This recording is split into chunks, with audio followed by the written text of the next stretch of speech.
सोलापूर जिल्ह्याला अतिवृष्टीचा मोठा फटका बसला आहे। शेती पिकांसह शेतावरील माती, घरे, जनावरे, गोठे, मोटार, पाईपलाईन आणि शेत साहित्याचे प्रचंड नुकसान झाले असून नागरिकांचे दैनंदिन जीवन संकटात सापडले आहे। खासदार प्रणिती शिंदे यांनी सोलापूर लोकसभा मतदारसंघातील अनेक गावांना भेट देऊन नुकसानीची पाहणी केली। शेतातील उभे पीक वाहून गेले असता माती खरवडून गेली आहे। घरातील धान्य, भांडी व इतर वस्तू चिखलात बुडाल्या आहेत। या संकटग्रस्त शेतकऱ्यांना व कुटुंबांना खासदार शिंदे यांनी भेटून धीर दिला।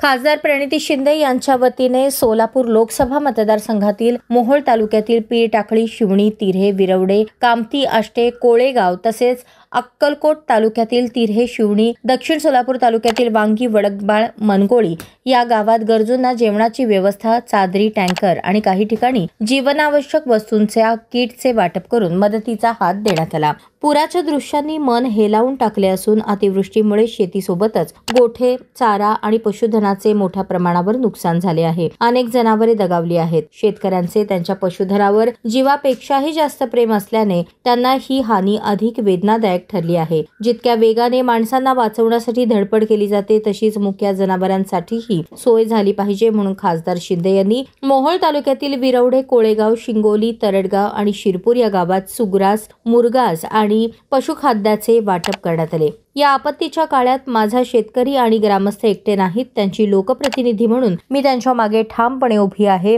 असा विश्वास खासदार प्रणिती शिंदे यांनी दिला। या मदत कार्यात मोहोळ तालुका अध्यक्ष सुलेमान तांबोळी, अक्कलकोट तालुका अध्यक्ष मल्लिकार्जुन पाटील, उत्तर तालुका अध्यक्ष भारत जाधव, जिल्हा उपाध्यक्ष राजेश पवार, जिल्हा समन्वयक मनोज यलगुलवार, दक्षिण युवक काँग्रेसचे उपाध्यक्ष अनंत म्हेत्रे, अविनाश चळे, सुभाष पाटील, शिवमूर्ती पाटील, अनिकेत पाटील, सुनील पवार, सचिन अवताडे, सुनील खडके, पप्पू भांगे, युवक अध्यक्ष निशांत कवडे, हर्षदीप गायकवाड, शिवशरण करजगी, गजानन जकीकोरे, श्रीशैल पाटील, भोजराज कलमणी, शिवशंकर कलमणी आदी सहकार्य करत आहेत।